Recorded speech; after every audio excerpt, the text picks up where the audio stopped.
Doctor, ওনার জ্ঞান কি ফিরেছে? না, 2 থেকে 3 ঘন্টা পর জ্ঞান ফিরবে। অনেক রক্ত বের হয়েছে, যার জন্য কিছুটা দুর্বল। ওনার ডান হাতটা ভেঙে গেছে। কয়েক মাস রেস্ট নিলে উনি সুস্থ হয়ে যাবেন। ওনাকে কেবিনে শিফট করা হয়েছে। জ্ঞান ফিরলেই দেখা করতে পারবেন। ধন্যবাদ ডাক্তার। ডাক্তার চলে যায়। রাহুল যখন বৃদ্ধ লোকের সাথে দেখা করতে যাবে তখনই রাহুলের ফোন বেজে ওঠে। রাহুল ফোন বের করে দেখতে পায় দিশা কল দিয়েছে।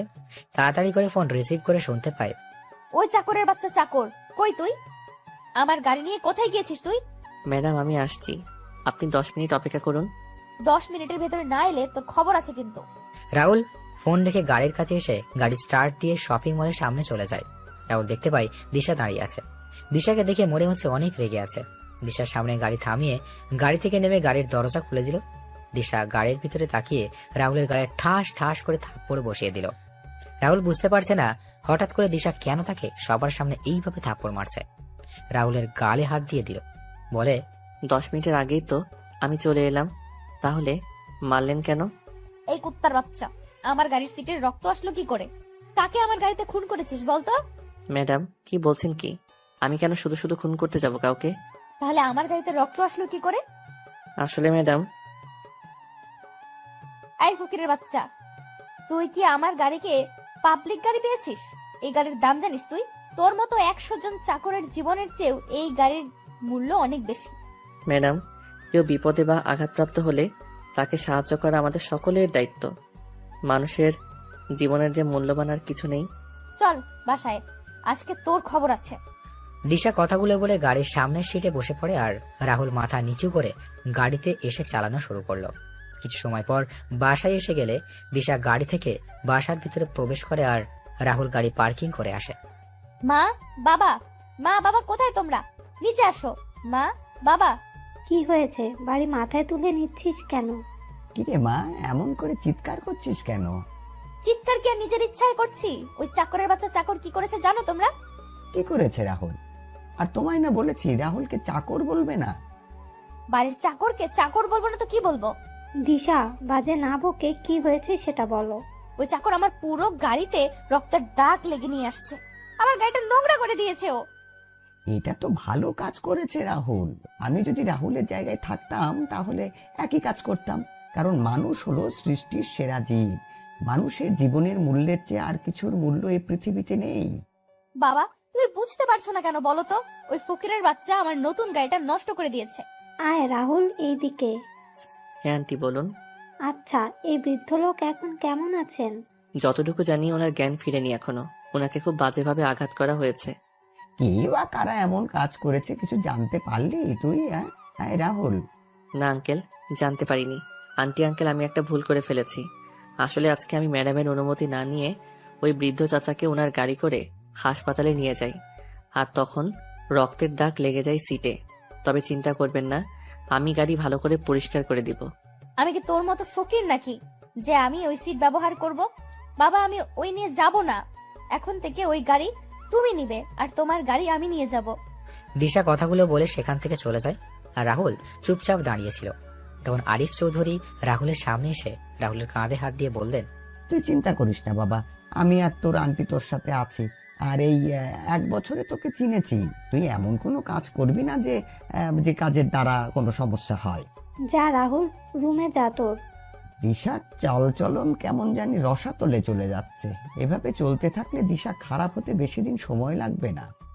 মেয়েটা দিন দিন খারাপ হয়ে যাচ্ছে। মেয়েটাকে কি করে যে বুঝাই, এভাবে জীবন চলবে না। দিশার বিয়ে দিতে হবে খুব তাড়াতাড়ি। কি বলছো কি তুমি এসব? আমাদের আদরে আদরে দিশা বাদর হয়ে যাচ্ছে। এমন মেয়েদের ঠিক করার জন্য বিয়েই দিতে হবে। তোমার এই বজ্জাত মেয়েকে বিয়ে করবে কে? সেটা রাতে খাবার টেবিলেই না হয়। রাতের বেলা দিশা তার বান্ধবীদের সাথে রুমে বসে আড্ডা দিচ্ছিল আর রাহুলও জাহানারা বেগম রান্নাঘরে কাজ করছে। তখন দিশা নিচ থেকে বলে যায়, মা আমাদের জন্য চিকেন ফ্রাই আর চিকেন ললিপপ আমার রুমে পাঠিয়ে দাও তো। আমি পারবো না, নিজে করে নিয়ে আয়। এই রাহুল ফকিন্নি, তুই তাড়াতাড়ি করে নিচে আয়, নিয়ে আয়। সময় 30 মিনিট মাত্র। ও কি মেশিন যে 30 মিনিটে হয়ে যাবে? এগুলো খেতে যত সহজ, সেগুলো তৈরি করতে অনেক কষ্ট। আচ্ছা 1 ঘন্টা সময় দিলাম। আচ্ছা ম্যাডাম। দিশা চলে যায় আর রাহুলের চিকেন ফ্রিজ থেকে বের করে নিয়ে দিশার বলে যাওয়া চিকেন ফ্রাই আর ললিপপ তৈরি করতে লাগলো। 50 মিনিট পর রাহুল কিছু তৈরি করে দিশার রুমের দিকে পা বাড়ায়। দিশা রুমের সামনে এসে কড়া নাড়ে, তখন দিশা বলে ভিতরে আসার জন্য। রাহুল ভিতরে গিয়ে খাবার ট্রেগুলো টেবিলে রেখে যেই চলে আসবে তখনই দিশা বলে ওঠে, এই খাবারগুলো কি তোর মা আর বাবা আমাদের হাতে দিয়ে যাবে? মা বাবা দিবে কেন, আমি দিয়ে দিচ্ছি ম্যাডাম। রাহুল সবার হাতে খাবারের প্লেট দিয়ে রুম থেকে বের হয়ে যায়। নিচে এসে জাহানারা বেগমের সাথে রাহুল কাজে মন দিল। রাত 10টায় খাবার টেবিলে দিশা ও তার বান্ধবীরা বসে খাবার খাচ্ছে। তখন দিশার বান্ধবী মিথিলা বলে, আন্টি, আজকে চিকেন ফ্রাই আর ললিপপ গুলো অনেক ভালো হয়েছে। সত্যি আপনার হাতে জাদু আছে বলতে হবে। হ্যাঁ হ্যাঁ, আসলে মিথিলা, ওইগুলো আমি তৈরি করিনি। তাহলে কে তৈরি করেছে? ওইগুলো রাহুল তৈরি করেছে। রাহুলের হাতে জাদু আছে বলতে হবে। কি একজন ছেলে হয়ে এমন সুস্বাদু রান্না করতে পারে? এটা বলতে পারো গড গিফটেড রাহুলের। আমার বাসার কাজ আমার থেকে রাহুল বেশি করে। খাওয়া দাওয়া শেষ করে মিথিলা সবার থেকে বিদায় নিয়ে বাইরে চলে আসে। মিথিলা দিশাকে উদ্দেশ্য করে বলে, দিশা, সত্যি তোরা অনেক লাকি রে, এমন একজন মানুষ পেয়েছিস। লাকি না ছাই। সত্যি বলছি রে, ছেলেটা যেমন দেখতে তেমনই কাজেরও। ছেলেটাকে দেখে তো ক্রাশ খেয়ে গেলাম, সত্যি। আরে ও আমার বাসার চাকর, এটা তোর মাথায় ঢুকেনি? চাকর হলে কি হলো? এইরকম ছেলে পেলে তো আমি ছেলেটাকে বিয়ে করে বসে থাকতাম আর বাসার সকল কাজ ওকে দিয়ে করাতাম, তবে চিন্তা নেই। কি বলছিস কি? তোর কি সব গেছে মিথিলা? সময় হলেই বুঝতে পারবি। আসি রে। মিথিলা চলে যায়। দিশা বাসায় এসে দেখতে পায় রাহুল আর তার বাবার কথা বলছে। তখন দিশা তার বাবার সামনে এসে বলে, বাবা কি নিয়ে কথা বলছো তুমি ওই ফকিরের সাথে? দিশা, নিজের ব্যবহার ঠিক করো তুমি। কি কথা বলছো বললে না তো বাবা? কালকে তোমায় দেখতে আসছে, তারই কথা বলছি আমি। কি দেখতে আসছে মানে? তোমার বিয়ের কথাবার্তা চলছে, অনেকদিন নিজের মতো করে ঘোরাঘুরি তো করলে, এবার স্বামী সংসারের দিকে মনোযোগী হও। না, এটা হবে না। কেন হবে না? আর কত বাউন্ডুলের মতো ঘোরাঘুরি করবে তুমি? মা বাবা, আমি একজনকে পছন্দ করি আর তাকেই বিয়ে করতে চাই। তুমি যাকে পছন্দ করো তার নাম হলো সাকিব খান। সে একজন মেয়েবাজ এবং জুয়ারি। সে তোমার থেকে মিথ্যে বলে অনেক টাকা নিয়েছে এবং সামনে আরো নেবে। বাবা, তুমি ওর নাম জানলে কি করে? তুমি একজন এমপির মেয়ে, এটা ভুলে যেও না কখনো দিশা। বাবা, আমি সাকিবকে ছাড়া কাউকে বিয়ে করব না।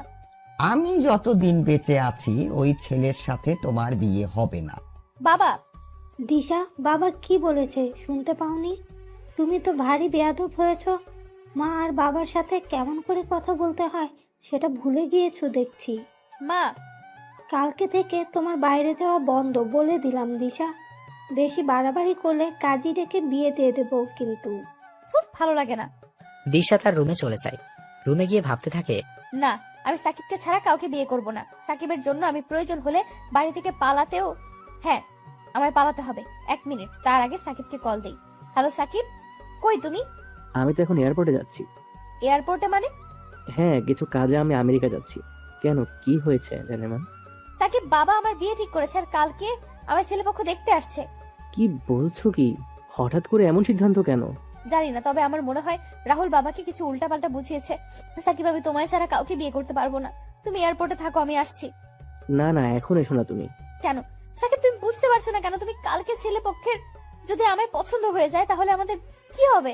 কিচ্ছু হবে না। তুমি পারবে তো এই কাজটা করতে? তুমি কিন্তু পারবে, আমি জানি। 3 মাস পর আমি আমার কাজ শেষ করে ফিরে আসছি। এখন বলো তুমি পারবে কিনা? কিন্তু সাকিব, তুমি চাও না দিশা আমি প্রতিষ্ঠিত হই, আমার কোনো পরিচয় হোক? আমি পারবো সাকিব। দিশা ফোন রেখে নিচে এসে তার মা বাবাকে উদ্দেশ্য করে বলে ওঠে, না বাবা, আমি রাজি। সত্যি বলছিস তুই মা? হ্যাঁ বাবা, সত্যি বলছি। আমি জানতাম আমার মেয়ে আমার কথা কখনো ফেলবে না। আচ্ছা, বাকি কথা পরে হবে। মা, আমার খুব ক্ষুধা পেয়েছে, তাড়াতাড়ি খাবার দাও। দিচ্ছি, আয় তোরা। রাহুল, তুইও আয়। আন্টি। রাহুল রান্না করে জাহানারা বেগমের সাথে সকল খাবার নিয়ে এসে টেবিলে রাখছে। তখন জাহানারা বেগম বলেন, যা রাহুল, টেবিলে বস, আমি খাবার নিয়ে আসছি। মনে মনে বললাম, টেবিলে বসি। আমি আর আপনার মেয়ে আমার হাবি গোষ্ঠীকে নিয়ে কথা বলুক, দরকার নেই, আমি পরে খেয়ে নিব। কিরে রাহুল, আয় টেবিলে বস। না আঙ্কেল, আপনারা খান, আমি একটু পরে খেয়ে নিব। বললাম না বসতে রাহুল। আরিফ চৌধুরী জাহানারা বেগম রাহুলকে তাদের সাথে জোর করে বসিয়ে দিলেন। রাহুল তাদের সাথে টেবিলে বসতে চায়নি। দিশা তার মা আর বাবাকে উদ্দেশ্য করে বলে, মা বাবা তোমরা কি শুরু করেছো বলো তো? বাড়ির চাকরকে নিয়ে এত আদিক্ষেতা কেন দেখাচ্ছ? ও বাড়ির বাকি চাকরদের সাথে বসে খাবার খাবে, তাহলে কেন আমাদের সাথে টেবিলে বসিয়েছো? তোমাকে না বলেছি দিশা, রাহুলকে বাড়ির চাকর বলবে না। দিশা, হচ্ছেটা কি? চুপচাপ বসে খাবার খাও, কোনো কথা বলবে না। আমি এর সাথে এক টেবিলে বসে খাবার খাবো না। আচ্ছা ম্যাডাম, আপনি খাবার খেয়ে নেন, আমি টেবিল ছেড়ে দিচ্ছি। আমি এখানে খাবো না, আমি গেলাম। এখন কেন খাবি না? ছেলেটা তো তার খাবার নিয়ে টেবিল থেকে চলে গেছে। আমার খাবার রুমে পাঠিয়ে দাও, আমি রুমে খেয়ে নিব। কথাগুলো বলে দিশা রুম থেকে চলে যায় আর রাহুল নিজের খাবার নিয়ে চলে যায়। খাওয়া দাওয়া করে রাহুল তার রুমে ঘুমিয়ে যায়। পরের দিন সকালে রাহুল ঘুম থেকে উঠে বেরিয়ে যায় গাড়ি নিয়ে হাসপাতালে। সেখানে গিয়ে ডাক্তারের সাথে কথা বলে চলে যায় বৃদ্ধ চাচার সাথে কথা বলতে তার কেবিনে। রাহুল কেবিনে গিয়ে চাচার উদ্দেশ্যে করে বলে ওঠে, চাচা কেমন আছেন আপনি এখন? ভালোই বাবা, হয়তো তোমার জন্য মৃত্যুর দরজা থেকে ফিরে এলাম বাবা। আচ্ছা চাচা, আপনার এই অবস্থা হলো কি করে? সে আবার পোড়া কপাল বাবা। চাচা আমি তো আপনার ছেলের মতো, কি হয়েছে আমায় বলুন। রাহুল কথা শুনে বৃদ্ধ লোকের চোখের কোণ ভিজে ওঠে। রাহুল চাচার চোখের জল মুছে দিয়ে চাচার দিকে তাকিয়ে তখন চাচা রাহুলকে বলেন, বাবারে, আমি একজন বীর মুক্তিযোদ্ধা। অনেক সংগ্রাম করে এই দেশকে শত্রুমুক্ত করেছিলাম, কিন্তু দেশের ভিতরে যে এত শত্রুর বংশধরেরা থেকে যাবে এটা কখনো ভাবিনি। মানে চাচা কি হয়েছে বলুন তো। বাবা, সরকার থেকে আমায় একটা বাড়ি আর কিছু জমি দিয়েছিল। আমি বউ, ছেলের বউ নিয়ে আমার জীবন ভালোই চলছিল, কিন্তু আমার ভালো জীবনটা কালো জীবনে পরিণত হয়। একদিন কয়েকজন লোক এসে বলে আমার এই বাড়ি আর জমিগুলো তাদের নামে লিখে দিতে। আমি তাদের মানা করে দেই। এভাবে সপ্তাহের পর সপ্তাহ ওরা এসে আমাদেরকে বাড়ি ছেড়ে দেওয়ার জন্য বলতো, আর আমরা ওদের কারণেও অতিষ্ঠ হয়ে উঠি। আমার ছেলে সালাম ওদের বিরুদ্ধে থানায় মামলা করতে যায় এবং মামলা করে বাসায় চলে আসে। পরের দিন সকালে ওই লোকগুলো এসে আমাদের গ্রামের সমস্ত লোকের সামনে আমার ছেলে, আমার স্ত্রী আর আমার 5 মাসের অন্তঃসত্ত্বা স্ত্রীকে জোর করে বের করে দেয়। আমরা কোনো উপায় না পেয়ে থানায় চলে যাই। থানার বড় অফিসারকে সব কথা বলে যাতে, তবে উনি উল্টো আমাদেরকে বলে দেয় যে সেই লোকগুলোর কথা যাতে মেনে নিই। কিন্তু আমি আর আমার পরিবারের সবাই ছিল আমার সিদ্ধান্তের সাথে একমত। আমি ওদের কথা মেনে নিলে আমার পরিবার নিয়ে রাস্তায় বসতে হবে। আমি কোনো উপায় না পেয়ে আবার বাড়িতে ফিরে আসি। বাড়িতে আসতেই দেখতে পেলাম লোকগুলো বসে আছে সেখানে। আমি তাদের অনেক অনুরোধ করলাম, কিন্তু তারা শোনেনি। তারপর আমরা ওদের স্যারের সাথে কথা বলতে চাই, তখন ওরা আমাদের নিয়ে যায় ওদের স্যারের সামনে। আমি ওদের স্যারকে সবকিছু খুলে বলি, অনেক আশা নিয়েই কথাগুলো বলি, যেন উনি শুনলে আমাদের দয়া করবেন। কিন্তু ওই স্যার আমাদের অনেক খারাপ কথা বলেছে। এসব শুনে আমার ছেলে সালাম গিয়ে ওই স্যারের কলার টেনে ধরে রাগান্বিত কণ্ঠে কিছু কথা বলে। ওই কথাগুলো শুনে আমার ছেলেকে আমাদের চোখের সামনে গুলি করে হত্যা করে। সেই দিন ওই আমার ছেলেকে হারিয়ে আমার পুরো পৃথিবী থমকে যায়। আমাদের এবং আমার ছেলের লাশ ওরা রাস্তায় এনে অনেক কিছু করার চেষ্টা করে। যখন কোনো উপায় পেলাম না, তখন একটা গাড়ি ঠিক করে ছেলের লাশ নিয়ে রওনা দিলাম গ্রামের দিকে। মাঝ রাস্তায় আমার ছেলের বউ অজ্ঞান হয়ে যায়, আর গাড়িতে কোনো পানি ছিল না। আমি পানি কেনার জন্য একটা দোকানে যাই। পানি নিয়ে যখন দোকান থেকে বের হই, তখন দেখতে পাই দুটো ট্রাক এসে ওই গাড়িতে ধাক্কা মেরে এবং গাড়িটা খাদে পড়ে আগুন ধরে যায়। একদিনে আমি আমার পরিবারকে হারিয়ে ফেলি, শুধু একজন মানুষের জন্য। কোনো উপায় না পেয়ে আমি ঢাকা চলে আসি শুধুমাত্র আমাদের প্রধানমন্ত্রীর কিছু কথা জিজ্ঞেস করার জন্য। আমি প্রধানমন্ত্রীর বাসভবন থেকে কিছুটা দূরে ভিক্ষা করি আর প্রধানমন্ত্রীর দেখা পাওয়ার জন্য অপেক্ষা করতে থাকি। আজকে এদিকে আসছিলাম, কিন্তু হঠাৎ করে কোনো কথা ছাড়াই কিছু লোক এসে আমায় মারতে শুরু করে। এখন সৃষ্টিকর্তাই আমার শেষ ভরসা। বৃদ্ধ লোক কথাগুলো বলে বোকা কান্না করতে লাগলেন। রাহুল সব শুনে বৃদ্ধ লোককে কাঁধে হাত রেখে বৃদ্ধ লোকটিকে শান্ত করার চেষ্টা করে। আর রাহুলও সান্ত্বনা দেওয়া ছাড়া আর কিছুরও করার নেই। রাহুল যখন চলে আসবে তখন রাহুল আবার বৃদ্ধ লোকের কাছে গিয়ে বলে ওঠে, চাচা ওই স্যারের নাম কি? ওই অমানুষটার নাম হলো শফিক খান, ওরফে টনি ভাই। কি ওই মাফিয়া টনি ভাই? হ্যাঁ বাবা, এর জন্যই তো আমরা কোনো আইনি সহায়তা পাইনি।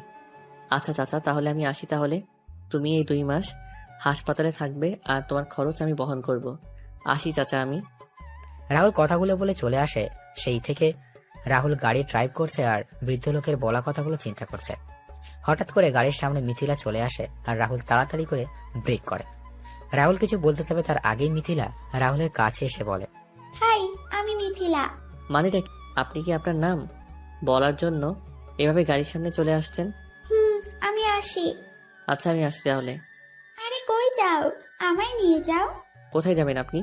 বাসায় যাবো তোমার সাথে। আমি কি আপনারা চিনি যে আপনি আমার সাথে যাবেন? সে কি, কালকে তুমি আমায় দিশার রুমে দেখোনি? আমি দিশার বেস্ট ফ্রেন্ড মিথিলা। ও আচ্ছা, আসলে আমি তেমন মেয়েদের সাথে কথা বলি না। তা আপনি কোথায় যাবেন? তোমাদের বাসায়। আমাদের বাসায় কেন যাবেন? দিশা কল দিয়ে বলল যাওয়ার জন্য, তাই। আচ্ছা তাহলে উঠুন গাড়িতে। মিথিলা গাড়িতে উঠে গেলে রাহুল গাড়ি চালানো শুরু করলো। গাড়ির ভিতর আর কেউ কোনো কথা বলেনি। সবকিছু রাহুল এসে বাসায় পৌঁছে যায়। রাহুল গাড়ি রেখে বাসায় চলে আসে। রাহুলকে আসতে দেখে আরিফ চৌধুরী রাহুলকে ডেকে বললেন, রাহুল, তুই বাজার থেকে এই লিস্টে লেখা জিনিসগুলো নিয়ে আয় বাবা, হ্যাঁ? আর ওই এইদিকে অনেক কাজ বাকি আছে কিন্তু। আচ্ছা আমি নিয়ে আসছি আঙ্কেল। রাহুল লিস্ট নিয়ে বাজারে রওনা দিল। এইদিকে কেউ কাউকে কল দিয়ে বলছে, বস শিকার পেয়ে গেছি এবং লক করে দিয়েছি, এখন কি করব? পিছনে আর বুঝতে পেরেছিস তো? হ্যাঁ বলে ফোন কেটে দিল। এদিকে রাহুল বাজারে এসে লিস্টের সকল জিনিসগুলো নিয়ে নিল। রাহুল গাড়ি চালিয়ে কিছু দূর আসার পর গাড়ি ব্রেক করে রাহুলের সামনে তাকিয়ে দেখতে পায় কতগুলো লোক মুখে কাপড় বেঁধে হাতে লাঠি নিয়ে দাঁড়িয়ে আছে। রাহুল গাড়ির গ্লাস নামিয়ে বলে, কি ব্যাপার ভাইরা এইভাবে রাস্তা আটকানো মানে কি? রাস্তা থেকে সরে যান, বাসায় যেতে হবে। লোকগুলো রাহুলের কথা শুনতে হেসে শুরু করলো। তখন রাহুল আবার বলে, কি হলো ভাইরা, রাস্তা থেকে সরে যান, আমি যাব। সময় মতো জিনিসগুলো নিয়ে না গেলে আমায় অনেক কথা শুনতে হবে। লোকগুলো এবার গিয়ে এসে রাহুলকে গাড়ি থেকে টেনে বের করে নিয়ে রাস্তার পাশে থাকা একটা গাড়িতে করে নিয়ে আর রাহুলকে কোনো কথা ছাড়াই মারতে শুরু করলো। রাহুল চেষ্টা করে পারছে না নিজেকে ওদের থেকে বাঁচানোর জন্য। একজনের পর একজন রাহুলকে আঘাত করেই যাচ্ছে। আর হুট করে কেউ রাহুলের মাথায় বাড়ি কিছু দিয়ে আঘাত করে আর রাহুল মাথায় হাত দিয়ে মা গো বলে চিৎকার দিয়ে বসে পড়ে। আমি মাথায় হাত দিয়ে দেখতে পেলাম মাথা দিয়ে রক্ত পড়ছে। আমি মাটিতে হাঁটু গেড়ে মাথায় হাত দিয়ে বসে আছি। লোকগুলো আমার সামনে আসে। দুইটা ছেলে আমার বাম পাশ ও ডান পাশ থেকে জ্বলন্ত দুইটা রড আমার দুই হাতে ঢুকিয়ে দেয়। আমি ব্যথায় চিৎকার দিয়ে উঠি, ও মা, মা গো! একে তো ব্যথা করছে, সাথে আমার দুই হাতে জ্বলন্ত ও বড় রড ঢুকিয়ে দিয়েছে। আমার যন্ত্রণা যেন বেড়ে যাচ্ছে। আমার চোখ বন্ধ হয়ে আসছে। চোখ বন্ধ হওয়ার আগে আমি দেখতে পেলাম দিশা ম্যাডাম আমার দিকে হাসতে হাসতে এগিয়ে আসছে। এক সময় আমার চোখ দুটো বন্ধ হয়ে যায় আর আমি মাটিতে লুটিয়ে পড়ি। দিশা এসে রাহুলের জ্ঞানহীন শরীরের উপর পা দিয়ে বলে ওঠে, বলেছিলাম ফকিরের বাচ্চা, তোকে আমার ব্যাপারে কথা বলতে আসবি না, কিন্তু তুই শুনলি না আমার কথা। এবার বুঝ আমার কথা না শোনার পরিণাম কি হয়। দিশা কথাগুলো বলে রাহুলের জ্ঞানহীন দেখে লাথি দিয়ে তার লোকেদের নিয়ে চলে যায়। এদিকে আরিফ চৌধুরী রাহুলকে কল দিয়ে যাচ্ছেন, কিন্তু কেউ রিসিভ করছেন না। এইদিকে ছেলেপক্ষ চলে আসে দিশাকে দেখতে। আরিফ চৌধুরীও ব্যস্ত হয়ে পড়েন তাদের সাথে। আমি চোখ খুলে দেখতে পেলাম একটা বেডে শুয়ে আছি। চারপাশে তাকিয়ে ভালো করে তাকিয়ে দেখলাম আমার পাশের বেডে সেই বৃদ্ধ চাচা আমার দিকে তাকিয়ে আছেন। কি রে বাবা, এখন কেমন লাগছে তোর? ভালো লাগছে। মাথায় প্রচন্ড ব্যথা করছে, হাত নাড়াতে গিয়েও হাত নাড়াতে পারলাম না। হাতেও ব্যথা করছে প্রচুর। আশ্চর্যের বিষয় হলো আমি আমার শরীরে প্রচন্ড ব্যথা অনুভব করছি, যা কাউকে বলে বোঝাতে পারবো না। তোর এই অবস্থা কি করলো বাবা? আর একটু হলে তো তোর দুই হাত একেবারের জন্যই হারিয়ে ফেলতি, নিজের প্রাণটাও তো হারিয়ে ফেলতে পারতি। আচ্ছা চাচা, আমি এখানে আসলাম কি করে? জানি না, তবে সেটা ডাক্তার বলতে পারবে। রাহুল আর বৃদ্ধ চাচা যখন কথা বলছিল তখনই ডাক্তার কেবিনে প্রবেশ করে। ডাক্তার রাহুলের কাছে এসে রাহুলকে পরীক্ষা করে বলেন, তোমাকে প্রথমে দেখে তো খুব ভয় পেয়ে গিয়েছিলাম, তা এখন কেমন লাগছে তোমার? ভালোই ডাক্তার, তবে আমার শরীরের প্রচন্ড ব্যথা করছে। আচ্ছা, ও হ্যাঁ, এই নাও তোমার ফোন। আঙ্কেল নামে একটা নাম্বার থেকে কয়েকবার কল এসেছিল, তারপর আমি কল রিসিভ করে তোমার অবস্থা ওনাদের জানিয়ে দেই। হয়তো কিছু সময় পর ওনারা চলে আসবেন। ডাক্তার আমি এখানে আসলাম কিভাবে? আমি যখন আমার বাসায় যাচ্ছিলাম তখন তোমার অচেতন ও রক্তাক্ত অবস্থায় রাস্তার পাশে পড়ে থাকতে দেখি, তারপর তোমার এখানে নিয়ে আসি। আচ্ছা, এই অবস্থা হলো কি করে তোমার? আসলে রাস্তায় আমি কয়েকজন ছিনতাইকারী হাতে পড়ি আর তাদের সাথে হাতাহাতির এক পর্যায়ে এমন হয়। তাই বলে তোমার হাতে জ্বলন্ত রড ঢুকিয়ে দেবে? এটা আমার বিশ্বাস হচ্ছে না। সাথে তোমার তো খুব বিষাক্ত বিষ দেওয়া হয়েছিল, যা মানবদেহে খুব তাড়াতাড়ি ছড়িয়ে পড়ে। তবে তোমার ভাগ্য ভালো যে তুমি এই যাত্রায় বেঁচে গিয়েছো। আচ্ছা, আমার ঠিক করে বলো তো কি হয়েছে তোমার সাথে? ডাক্তার, সত্যি তো বললাম। আপনাকে মিথ্যা বলে লাভ কি আমার? আপনি বলুন, কেউ কি ইচ্ছে করে নিজের এতটা ক্ষতি করবে? আর বিষের ব্যাপারটা তো আমার অজানা। কেবিনে তখন প্রবেশ করেন আরিফ চৌধুরী, জাহানারা বেগম, দিশা আর মিথিলা। আরিফ চৌধুরী ডাক্তারকে বলেন, ডাক্তার, এখন রাহুল কেমন আছে? স্যার, চিন্তার কোনো কারণ নেই। রাহুল এখন বিপদমুক্ত। তবে আর কিছুক্ষণ পর রাহুলের সাথে দেখা হলে রাহুলের হাত দুটো কেটে ফেলতে হতো। হয়তো রাহুল আমাদের মাঝ থেকে, বুঝতেই পারছেন তো। কি বলছেন কি ডাক্তার আপনি? হ্যাঁ ম্যাডাম, আমি ঠিক বলছি। কারণ ছেলেটার 2 হাতে কারা যেন জ্বলন্ত রড ঢুকিয়ে দিয়েছে। সাথে রাহুলকে কেউ অনেক বিষাক্ত বিষ দিয়ে মেরে ফেলতে চেয়েছিল। এই বিষ তো আমাদের বাংলাদেশ থেকে ব্যান্ড করা হয়েছে। তাহলে এটা আসলো কি করে? রাহুল, কারা ছিল? তুই কি তাদের দেখেছিস? শুধু বল আমায়, তুই দেখ আমি কি ব্যবস্থা ওদের করি। আমি একবার দিশা ম্যাডামের দিকে তাকালাম, দেখলাম ম্যাডাম কিছুটা ভয় পেয়ে আছে। ম্যাডাম একবার আর চোখে আমার দিকে আর একবার আঙ্কেলের দিকে তাকাচ্ছে। কি রে রাহুল, তোর আঙ্কেল তোকে কি জিজ্ঞাসা করছে বলবি তো? আসলে আঙ্কেল আন্টি ওদের মুখে কাপড় বাঁধা ছিল, আমি ঠিক করে দেখতে পাইনি। আচ্ছা আচ্ছা, আমি দেখছি। হ্যাঁ, ডাক্তার, আপনি রাহুলকে কোথায় পেয়েছিলেন? আমি রাহুলকে ওই বাইপাস রাস্তার পাশে অজ্ঞান অবস্থায় পেয়েছিলাম। আঙ্কেল বাদ দাও না, যা হওয়া সেটা হয়ে গেছে তো। তুই বুঝতে পারছিস না? আর একটু হলেই তো তোর কত বড় ক্ষতি হয়েছে তো। দিশা রাহুলের কথা শুনে বেশ অবাক হয়ে যায়। দিশা মনে মনে বলছে, আমরা তো রাহুলকে মেরে ওই বাড়িতে ফেলে রেখেছিলাম, তাহলে বিষ দিল কে রাহুলকে? আর কে করতে চাইছে এমনটা? তাহলে কি কেউ আমাকে ফাঁসানোর চেষ্টা করছে? কে করবে এমনটা? ফুর ছাই। যাই হোক, রাহুল মরলেই তো আমার লাভ। ডাক্তার আর আরিফ চৌধুরী বাইরে চলে যান। মিথিলা একবার রাহুলের দিকে আর একবার দিশার দিকে তাকিয়ে রাহুলের পাশে গিয়ে কানে কানে বলে, তা ছিনতাইকারী কি শুধু ছেলে ছিল, না সাথে মেয়েও ছিল? মানে? বলেছি যে ছিনতাইকারী কি শুধু ছেলে ছিল, না সাথে মেয়েও ছিল? মেয়ে হতে যাবে কেন? ছেলেই তো ছিল। ও আচ্ছা, আমি আরো ভাবলাম। কি ভাবলেন? কিছু না। দিশা কিছুক্ষণ চলে যায় বাসায়। রাহুল জাহানারা বেগমকে উদ্দেশ্য করে বলে, আন্টি, আজকে কি ছেলে পক্ষ এসেছিল ম্যাডামকে দেখতে? হ্যাঁ, এসেছিল। আর দিশাকে তাদের পছন্দ হয়েছে। 15 দিন পর দিশার বিয়ে ঠিক করা হয়েছে, কিন্তু এখন দেখছি বিয়ে পিছিয়ে দিতে হবে। কেন আন্টি, বিয়ে পিছিয়ে নেবেন কেন? তোর এই অবস্থা, তোর শরীর ঠিক হলেই দিশার বিয়ে হবে। তোর এই অবস্থায় বিয়ে হবে কি করে? তুই ছাড়া আমাদের সব দিক কে খেয়াল রাখবে বল? তোর আঙ্কেলের অবস্থা এখন বেশি ভালো না, সব দিক দেখাশোনা কে করবে? তুই রেস্ট নে, আমি আসছি, দেখি ডাক্তার কি বলে। জাহানারা বেগম কেবিন থেকে বের হয়ে যান। রাহুলও চোখ বন্ধ করে শুয়েছিল। তখনই মিথিলা রাহুলের পাশে বসে বলে, আচ্ছা, তুমি কেমন ছেলে মানুষ? হ্যাঁ, মানে? তুমি নিজেকে বাঁচাতে পারলে না? একা মানুষ কয়েকজনের সাথে লড়াই করবে বলুন তো? সেটা ঠিক। আচ্ছা, তোমার পরিবারে কে কে আছেন? বাবা, ভাবি আর ছোট একটা ভাতিজা এখানে আছেন, তারা গ্রামে থাকেন। তোমার মা আর ভাই? বেঁচে নেই। সরি। আচ্ছা, তোমার গার্লফ্রেন্ড আছে? হাসছো যে? আমার মতো একজন চাকরের আবার গার্লফ্রেন্ড আসবে কোথা থেকে? মানুষের জুতার বাড়ি লাঠির বাড়ি খেয়ে আমার দিন যাচ্ছে, আর দরকার নেই এমন কিছুর। তাই বলে কি, এখনের ডিজিটাল যুগে ছেলেদেরও গার্লফ্রেন্ড থাকে অনেক। আর তোমার? রাহুল আর মিথিলা কথা বলছিল, তখনই দিশা কেবিনে আসে আর বলে ওঠে, ওর মতো ফকিন্নির গার্লফ্রেন্ড আসবে কোথা থেকে? কোনো মেয়ে বা ওর দিকে তাকাবে? ফকিন্নি কোথাকার। মিথিলা, চল তো। দিশা, ওর সাথে এমন করছিস কেন? দেখছিস ছেলেটার অবস্থা কেমন, তারপরও বলছিস তুই? এরকম চাকর মারা গেলে আমার কিছুই না। ও আচ্ছা ম্যাডাম, আমি আপনার কি এমন ক্ষতি করেছি যার জন্য আমার সাথে এমন করছেন? তুই বাবাকে আমার আর সাকিবের ব্যাপারে বলেছিস, আর বাবা আমার বিয়ে ঠিক করেছে। এর মাসুল তো তোকে ভোগ করতেই হবে। আমিও তো তোকে দিশা বলেছি, সাকিব ছেলেটা ভালো না, তারপরও তুই বুঝতে চাইছিস না? মিথিলা, তুইও দেখছি ওই ছোট লোকের সাথে তাল মেলাচ্ছিস। দিশা, একটা সময় আসবে রুহুলের প্রয়োজন তোর হবে, কিন্তু তখন তুই রুহুলকে খুঁজেও পাবি না। এমন কখনো হবে না, আর এমন কোনো পরিস্থিতি হলে আমি ওর কাছে যাব না। সবাই যখন কথা বলছিল তখন সবাই বাইরে শুনতে পায়। হঠাৎ করে বাইরে গোলাগুলির আওয়াজ শোনা যায়। মিথিলা আর দিশা জানালা দিয়ে দেখতে পায় কিছু লোক মিলে একজনকে রাস্তায় গুলি করছে। মিথিলা আর দিশা তাড়াতাড়ি করে জানালা লাগিয়ে দিল। আর রাহুল বলে, কি হলো? জানালা লাগিয়ে দিলেন কেন?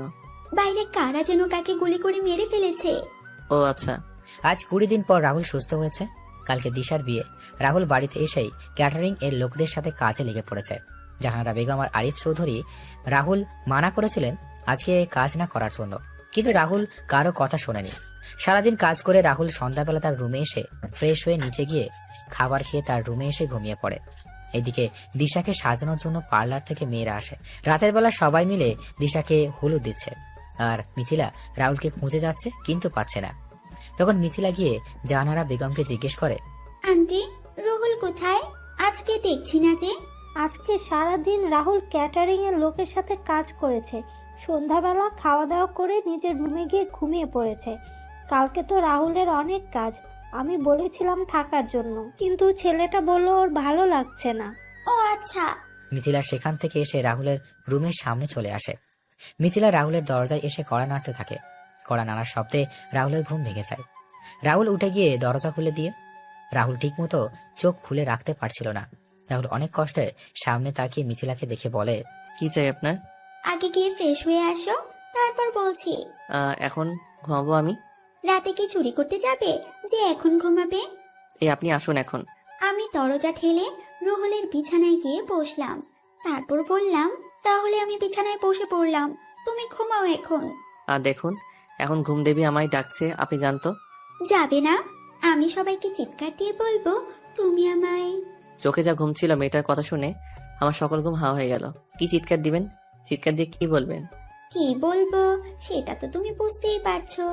রুহুলকে চোখ টিপ মেরে বললাম, আপনাকে আমার সুবিধার মনে হচ্ছে না, আপনি জানতো। Aunty, uncle. এই চুপ চুপ প্লিজ, আমি যাচ্ছি। কি মেয়ে রে বাবা, একেবারে নির্লজ্জ। আমি শিওর এই মেয়ে লুচ্চি নাম্বার 1।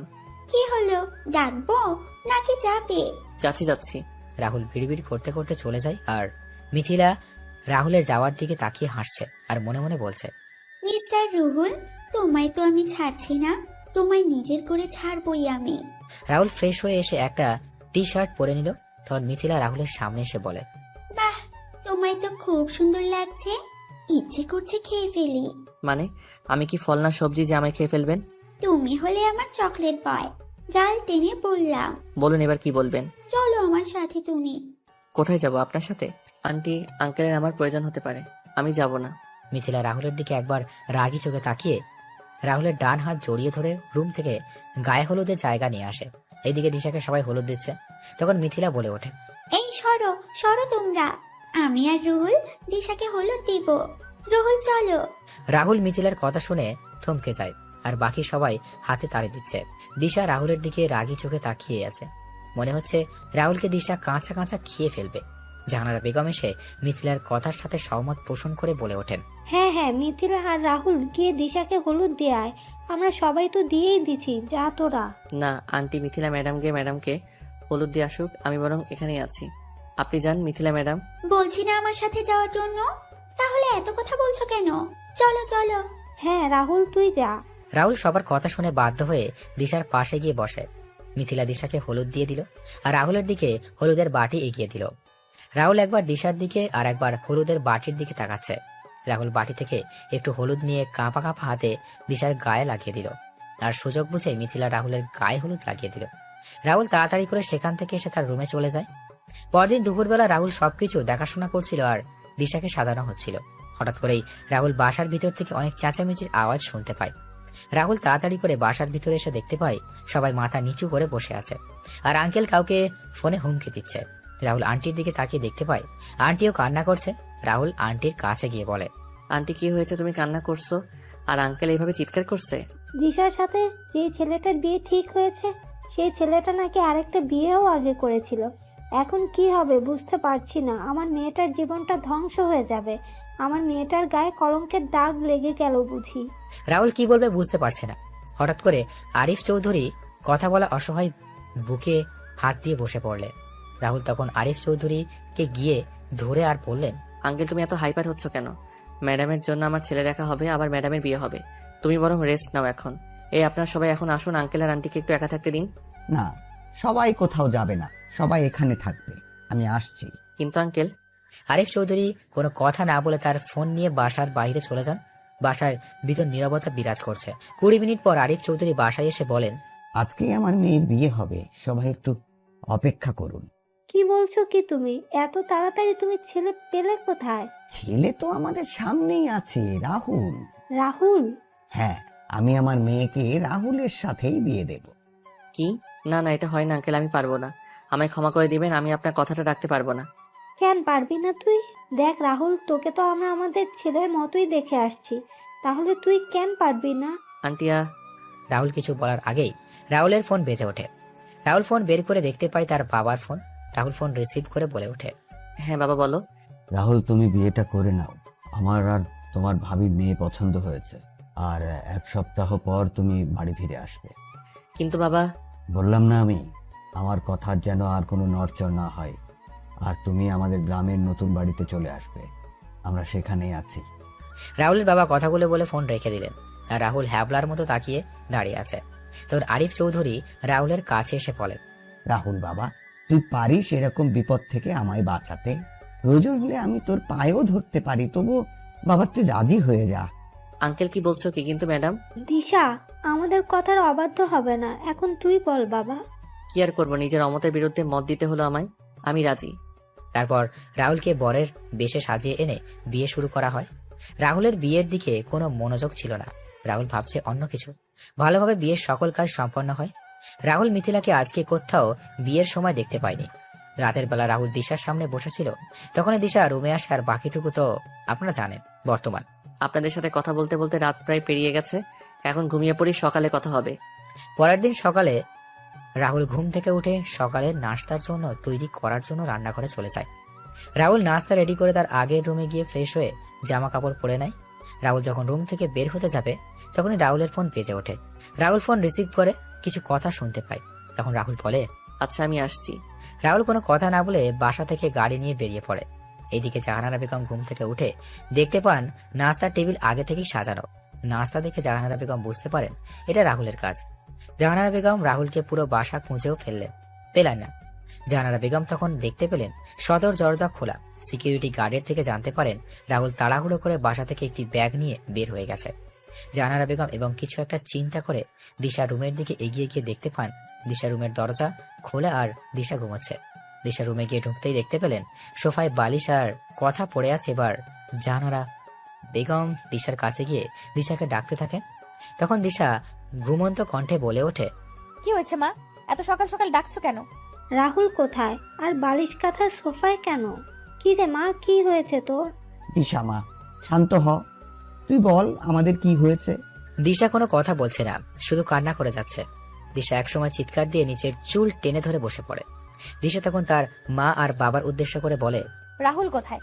রাহুল তো মিথিলার সাথে খুব সকালে বের হয়ে গেছে। মিথিলার সাথে বের হয়েছে মানে? হ্যাঁ, মিথিলার সাথে বের হয়ে গেছে। আচ্ছা রাহুল বাসায় আসুক, তারপর না হয় সব জানতে পারবো। এখন তোমরা আমার রুম থেকে বের হও, যাও, আমি একা থাকবো। জাহানারা বেগম আর আরিফ চৌধুরী বের হয়ে যান দিশার রুম থেকে। এইদিকে রাহুল নাস্তা এনে মিথিলা আর মিথিলার মাকে খেতে বলে, কিন্তু তারা খাবে না। রাহুলের জোরাজোরির কাছে হার মেনে নাস্তা খেতে হলো দুইজনকে। সারাদিন কেটে যায় এইভাবে। সন্ধ্যাবেলা মিথিলার বাবা মা আর মিথিলাকে তাদের বাড়িতে পৌঁছে দিয়ে রাহুল বাসায় চলে আসে। বাসায় এসে রাহুল যখন রুমে যাবে, তখন আরিফ চৌধুরী রাহুলের সামনে এসে রাহুলের গায়ে ঠাস ঠাস করে থাপ্পড় বসিয়ে দিয়ে বলে ওঠেন, রাহুল, তোকে তো আমি নিজের ছেলের মতোই মনে করতাম, তাহলে তুই আমার মেয়ের জীবন নিয়ে এভাবে ছিনিমিনি খেললি কি করে? তোকে সবার থেকে আলাদা মনে করেছিলাম, কিন্তু তুইও বাকি ছেলেদের মতো বের হলি। ছোট আব্বু, কি বলছো এসব তুমি? আমি কিছু বুঝতে পারছি না। রাহুল, তুমি আমাদের বিশ্বাসের প্রতিদান এভাবে দিবে আমরা কখনো ভাবতে পারিনি। ছোট আব্বু, ছোট আম্মু, কি বলছো তোমরা? কথাগুলো বলে আমি ম্যাডামের দিকে তাকালাম। দেখলাম ম্যাডামের চোখগুলো ফুলে আছে। আমি ম্যাডামের সামনে যেতেই ম্যাডাম আমার গালে তার পায়ের জুতো খুলে মারতে লাগলো আর বলতে লাগলো, আমি বাবাকে বলেছিলাম তোর মতো ছোট লোকের সাথে আমায় বিয়ে না দিতে, কিন্তু বাবা আমার কোনো কথাই শোনেনি। আসলে তোর মতো ছোট লোকের কোনো যোগ্যতা নেই আমার স্বামী হওয়ার। তুই আমায় বিয়ে করে আমার বান্ধবীর সাথে ফষ্টি নষ্টি করছিস, সাথে আরো মেয়েদের সাথেও, আবার সেগুলো ভিডিও করছিস। রাহুল কিছু বুঝতে পারছিল না, তাই আঘাতগুলো সহ্য করে নিচ্ছিল। তখন দিশার শেষ কথা শুনে বলে, ভিডিও মানে? তখন আরিফ চৌধুরী রাহুলের সামনে একটা ভিডিও দেখিয়ে বলে, ঘরে বউ রেখে এইসব করতে তোর লজ্জা করলো না? তুই কালকে সকালের ভিতর আমার বাসা ছেড়ে চলে যাবি, আর ডিভোর্স পেপার খুব তাড়াতাড়ি পেয়ে যাবি। ছোট আম্মু, ছোট আব্বু আমার কথাটা শুনে একটিবার আমি এরকম কাজ করিনি, কেউ আমায় ফাঁসিয়ে দিচ্ছে। ঠাস ঠাস, কোনো কথা বলবি না ছোট লোক। আমার বাড়ি থেকে এক্ষুনি বের হয়ে যা তুই। ছোট আম্মু ছোট আব্বু, একটা কথা শোনো তোমরা যে কারণে আমায় আঘাত করলে আর নানান কথা বললে সেইগুলো সম্পূর্ণ মিথ্যা। সত্যি একদিন সবার সামনে আসবে, ডিভোর্স পেপার খুব তাড়াতাড়ি দিয়ে দিব আপনার মেয়েকে আঙ্কেল। রাহুল কথাগুলো বলে সেখান থেকে তার রুমে চলে আসে। রুমে এসে তার সকল কিছু গুছিয়ে নিয়ে একটি ব্যাগে ঢুকিয়ে সবার জন্য একটা চিঠি লিখে বিছানায় শুয়ে পড়ে। রাত 3টায় রাহুল বাসা থেকে বের হয়ে বাস স্ট্যান্ডে এসে বাসে উঠে পড়ে। সকাল 11টায় বাস থেকে নেমে সিলেট কদমতলী বাস স্ট্যান্ডে বাস থেকে নেমে রাহুল একটা সিএনজি নিয়ে তার বাড়িতে চলে যায়। রাহুল গাড়ি থেকে নেমে তার বাসায় বেল বাজায়। কিছু সময় পর তার ভাবি এসে দরজা খুলে দিলেন। রাহুলকে দেখে তার ভাবি অনেক খুশি হলেন এবং সবাইকে ডাক দিলেন। রাহুলও হাসি মুখে বাসার প্রবেশ করে। রাহুল বাসায় ঢুকে তার ভাতিজা আয়ানকে দেখতে পায় খেলা করছে। রাহুল আয়ানকে কোলে তুলে নিয়ে আদর করতে লাগলো। তখন রাহুলের বাবা আর ভাবি আসে। কিরে তুই একা, বৌমা আসেনি? না, কেন আসেনি? আমাদের ডিভোর্স হয়ে যাবে তাই নিয়ে আসিনি। বিয়ে হয়নি 1 মাসও হলো না আর ডিভোর্স হয়ে যাবে? আমি রুমে গেলাম। এই বিষয়ে আর কোনো কথা বলবে না কেউ তোমরা, আর বললে আমি বাড়ি ছেড়ে চলে যাব। রাহুল যখন কথা বলছিল তখন ভাবি রাহুলের চোখে পানি দেখতে পেলেন। রাহুল আয়ানকে কোলে নিয়ে তার রুমে চলে যায়। এইদিকে সকালে জাহানারা বেগম রাহুলের রুমে গিয়ে রাহুলকে কোথাও দেখতে পেলেন না। তখন টেবিলের উপর একটি চিঠি দেখতে পান। চিঠিটা নিয়ে পড়তে লাগলেন। প্রিয় আঙ্কেল আন্টি, প্রথমেই বলছি আমায় ক্ষমা করে দিবেন। আপনাদের না বলে চুরির মতো চলে এলাম। অবশ্য আমি তো এখন খারাপ ও নিকৃষ্ট মানুষ হয়ে গেছি। আপনারা আমাকে নিজের ছেলের মতো আদর স্নেহ করেছেন, সেইগুলো কখনো ভুলতে পারবো না। আমি কখনো এমন কোনো কাজ করিনি যে নিজের কোনো বদনাম হবে বা আমার জন্য কারো জীবন নষ্ট হয়ে যাবে। তবু আমি অপরাধ না করে অপরাধ স্বীকার করে নিলাম, তাই চলে যাচ্ছি আপনাদের ছেড়ে অনেক দূরে। ম্যাডামকে কয়েকদিনের ভিতরে ডিভোর্স লেটার পাঠিয়ে দিব। ভালো থাকবেন আর আমায় ক্ষমা করে দিবেন। ইতি খারাপ ছেলে রাহুল। চিঠি হাতে নিয়ে জাহানারা বেগম খাবার টেবিলে চলে আসেন। আরিফ চৌধুরী আর দিশা নাস্তা করছিল, তখন জাহানারা বেগম ধপ করে বসে পড়েন। কি হলো? রাহুল কোথায়? চলে গেছে। মানে? জাহানারা বেগম চিঠি এগিয়ে দিলেন। দিশা চিঠি পড়ে মনে মনে খুব খুশি হলো। কেন জানি সে নিজের ভিতরে অস্থিরতা অনুভব করছে। তখনই বাসার বেল বেজে ওঠে। দিশা দরজা খুলে দেখতে পায় মিথিলা ও তার বাবা মা দাঁড়িয়ে আছে। দিশা একটু গম্ভীর কণ্ঠে ভিতরে আসতে বলে তাদের। দিশা, রুহুল কই রে? বাবা আর মা রুহুলের সাথে কথা বলার জন্য রাত থেকে অস্থির হয়ে আছে। কেন ওর সাথে কথা বলবেন ওনারা? আরে, কালকে রুহুল না থাকলে আমার বাবাকে হয়তো আমি আর ফিরে পেতাম না। রুহুল কালকে আমার ভাইয়ের দায়িত্ব পালন করেছে। মানে? আসলে গতকাল খুব ভোরে মা ফোন দিয়ে বললেন বাবা স্ট্রোক করেছে। আমি কি করব বুঝতে পারছিলাম না। তারপর রুহুলকে বলি আমি সবকিছু। তখন রুহুল আর আমি বাবাকে নিয়ে হাসপাতালে চলে যাই। কালকে সারাদিন রুহুল আমাদের জন্য অনেক কিছুই করেছে, তাই তো বাবা সকাল হতেই চলে আসছে। কিন্তু রাহুল তো এখানেই নেই, ও চলে গেছে। চলে গেছে মানে? আসলে কালকে রাতে রাহুল আমার অনুমতি ছাড়া আমার সাথে শারীরিক সম্পর্কে লিপ্ত হয়েছে, তাই আরো মেরে বাড়ি থেকে বের করে দিয়েছি। তুই বুঝলি কি করে? আমার কাপড় ঠিক ছিল না আর পার্টির পোশাক পরেছিলাম, কিন্তু আমার গায়ে নাইট ড্রেস ছিল। ঠাস ঠাস ঠাস। তুই কি মানুষ দিশা? কালকে সারা রাত আমি তোর সাথে ছিলাম। তুই নেশাগ্রস্ত অবস্থায় রুহুলের সমস্ত শরীরে বমি করে দিয়েছিলি, সাথে তোর নিজের পোশাকেও। তারপরও তোকে রুহুল বাসায় নিয়ে এসে রুমে রেখে যায়, আর আমি তোর কাপড় চেঞ্জ করে দিয়েছিলাম। কি? হ্যাঁ। তাহলে ওই ভিডিওগুলো কি? ভিডিওগুলো জানি না, তবে আমি জানি আমার ভাই এমন কোনো কাজ করবে না। তোমার ভাই মানে? হ্যাঁ, রুহুল হলো আমার মামাতো ভাই। দিশাকে আজ থেকে 3 বছর আগে আমার বার্থডে পার্টিতে দেখে রুহুলের ভালো লেগেছিল, আর তখন ভাইয়া আমায় বলেছিল। তারপর ভাইয়া ছদ্মবেশে আপনাদের এখানে কাজে আসে। ভাইয়া তোকে চিঠি লিখতো প্রতিদিন, আর সেই চিঠিগুলো আমি তোকে নিয়ে দিতাম। ভাইয়া তোকে সরাসরি বলতে চায়নি সে তোকে ভালোবাসে, কারণ তুই যদি মানা করে দিতি। তাই ভাইয়া চেয়েছিল তোর মনে নিজের জন্য জায়গা করে নিয়ে তোর সামনে আসবে। কিন্তু একদিন সাকিব সামনে চলে আসে আর বলে সে চিঠিগুলো দিয়েছে, আর তুইও সাকিবকে হ্যাঁ বলে দিয়েছিস। ভাইয়া তোকে এতই ভালোবাসতো যে তোর শত অপমান সহ্য করে এই বাড়িতে 2 বছর কাটিয়ে দিল। তবে ভালো করেছিস তুই ভাইয়াকে এইরকম একটা অপবাদ দিয়ে তাড়িয়ে দিয়ে। তুই মিথ্যা বলছিস তাই না মিথিলা, নিজের ভাইকে বাঁচানোর জন্য? তোর কাছে কি এমন প্রমাণ আছে যে তোর ভাই নির্দোষ? প্রমাণ এই দেখ ছবিগুলো। ভাইয়া তো তোকে এগুলোই দিত। আমি তোকে অনেকবার বোঝাতে চেয়েছিলাম, কিন্তু তুই বুঝতে চাসনি। আর আমার ভাইয়া কোনো ছোট লোক না, আমার ভাইয়া একজন বিসিএস ক্যাডার। তোর সাথে আজ থেকে আমার আর কোনো সম্পর্ক নেই। ভালো থাকিস। আর আমি ভাইয়াকে বলবো তাড়াতাড়ি করে তোকে ডিভোর্স দিয়ে দেওয়ার জন্য। তোর থেকে অনেক ভালো মেয়ে দেখে আমার ভাইয়ার বিয়ে দিব। বাবা মা চলো, এখানে আর 1 মিনিটও না। মিথিলা, চুপ miss Disha, enough is enough. তুই আমার ভাইয়াকে মেরে ফেলতে চেয়েছিলি দিশা? তুই এতটা অহংকারী হয়ে গিয়েছিলি, যার জন্য গুন্ডা পাঠিয়ে আমার ভাইয়াকে মারলি। আমার ভাইয়ার 2 হাতে জ্বলন্ত রড ঢুকিয়ে দিলি, সাথে বিষাক্ত বিষও দিয়েছিলি।